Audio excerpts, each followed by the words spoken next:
La industria del retail ha tenido un gran crecimiento, el cual se ha visto a lo largo de estos años. Este sector se dice que es uno de los más importantes porque es el paso final en la cadena de distribución. Esta industria genera un aproximado de 15 trillones de dólares anuales. Deloitte ha estimado que las 250 retailers más grandes del mundo generarán una ganancia de aproximadamente 4.3 trillones de dólares, esto para el año 2011. Para el año 2015, la consultora Deloitte determinó que en Norteamérica y en Asia había un comportamiento importante con respecto al sector de los retailers. Sobre Norteamérica encontró que representa más de un tercio de los retailers más poderosos del mundo, con un tamaño aproximado de 23.3 billones de dólares. No obstante, en este mismo año se comprobó que no hay una tendencia por parte de estas compañías a globalizarse, porque más del 40% de estas permanecieron con operadores nacionales. Asimismo, en Asia se ha notado que no invierten tanto en cuanto a operaciones internacionales se trata. ¿Por qué? Porque solo tienden a operar aproximadamente en 3.8 países. Específicamente en Latinoamérica ha existido un crecimiento del sector del retail. De esta manera, el nivel de concentración del top 2 por país en 2014 fue de la siguiente manera. En Perú hay una concentración de 61.7% en el mercado del retail, que está en cabeza de Cencosud. En Brasil hay una concentración de 38.7% en cabeza de CBD, Carrefour y Walmart. Y en Chile lidera Walmart, Cencosud y Grupo SMU, teniendo un nivel de concentración de más del 86%. En 2007 fue el año en que se empezó a evidenciar en Colombia el auge de este sector, del sector del retail, donde fueron grandes pioneros como Carrefour, quienes abrieron en menos de 10 años 60 tiendas en 28 ciudades. De esta manera, no solo Carrefour, sino también Almacenes Éxito y Carulla empezaron a ascender sus ventas a 3.744 millones de dólares. En el año 2011, el DANE determinó que el personal ocupado por los grandes almacenes e hipermercados fue un total de 110.796 personas, aumentando el 5.9% de empleo en el país. En el año 2013, este porcentaje aumentó a 6%. Teniendo muy en cuenta estas dos nociones, se puede hablar ahora del entorno nacional e internacional del Grupo Éxito, ambos fundamentales para determinar cómo la competencia en cada uno de los entornos define de manera directa las ventas del Grupo Éxito. Siendo así, los informes económicos presentados por la revista Dinero y la revista Semana en el 2017 se denota una enorme diferencia del gigante Grupo Éxito con respecto a demás empresas dentro de su mismo sector. Tomemos por ejemplo su competidor más cercano, la Olímpica. Solo en 2016 el ingreso operacional del Grupo Éxito fue 10 veces mayor al del grupo de la Olímpica. Pero, en contraste con un ámbito internacional, las cifras del Grupo Éxito con respecto a los demás gigantes de la industria del retailing son incomparables. Tomemos por ejemplo a Walmart, el mayor retailer del mundo a la par de Amazon. Walmart, nada más en 2017, logró unas ventas de 136 billones de dólares, casi 6.000 veces mayores que las del Grupo Éxito en el lapso de 2017. Siendo así, y teniendo en cuenta estos dos entornos, podemos ahora determinar cuáles son los aspectos claves de la inversión extranjera en el sector. El Grupo Éxito, siendo la empresa más grande del país, tiene alrededor del 70% de la estructura accionaria constituida enteramente por inversión extranjera. En el 2014 el Grupo Casino compró la empresa y obtuvo una estructura accionaria de más del 55%. Otros fondos e inversionistas también aportaron y se constituyen alrededor del otro 15%. Tenemos que responder a la pregunta: ¿qué tiene atractivo el Grupo Éxito? ¿Cuál es su relevancia el retailing y por qué tanto?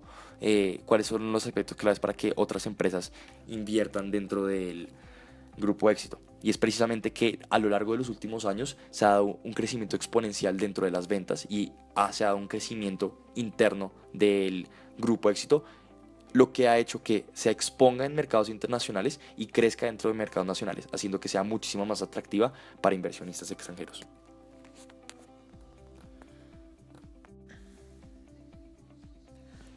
Luego de haber establecido esto, es momento de pasar a hablar de los principales participantes del sector del retail en Colombia.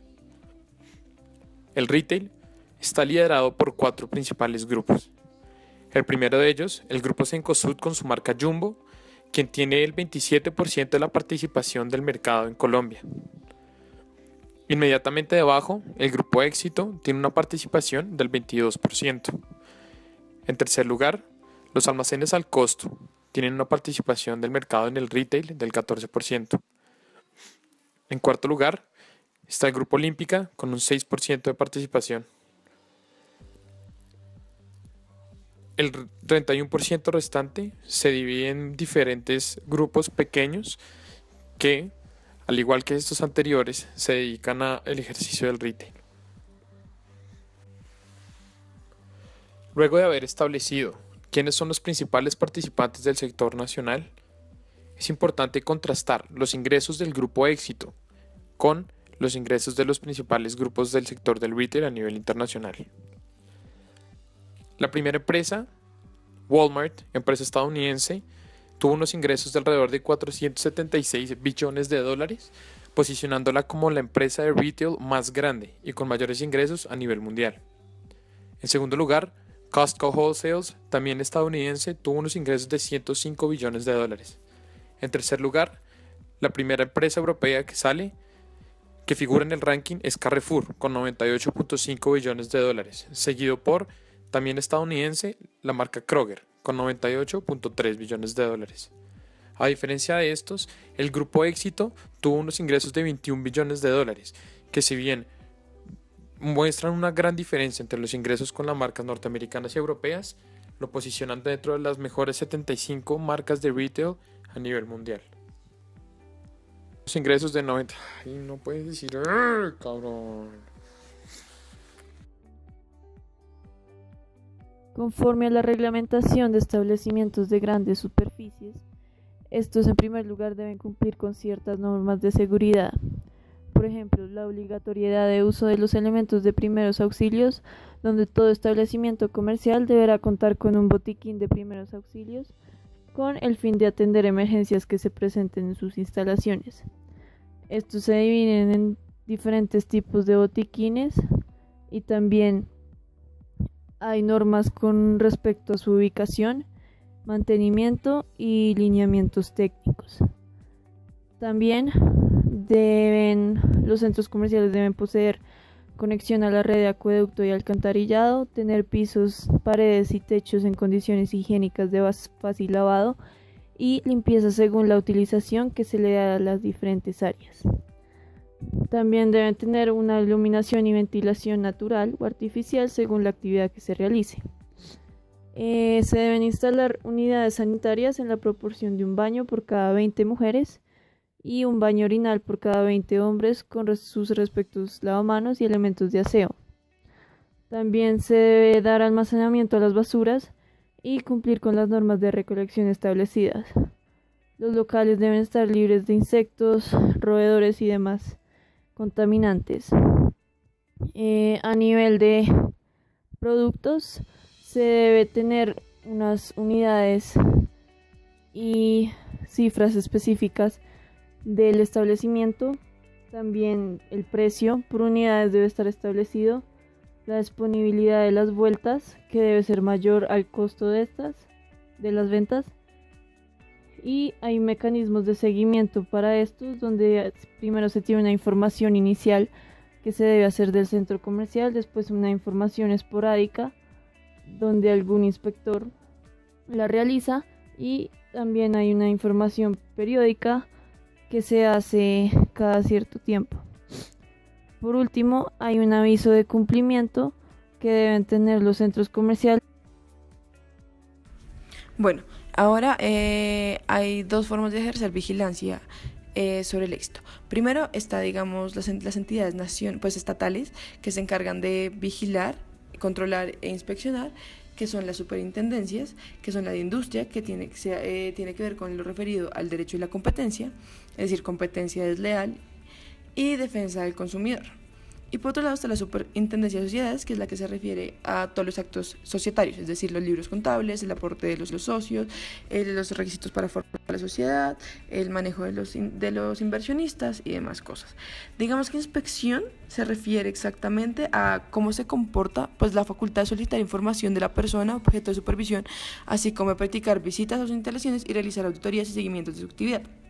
La vigilancia, por su parte, está referida a funciones de advertencia, prevención y orientación encaminadas a que los actos del ente vigilado se ajusten a la normatividad que lo rige.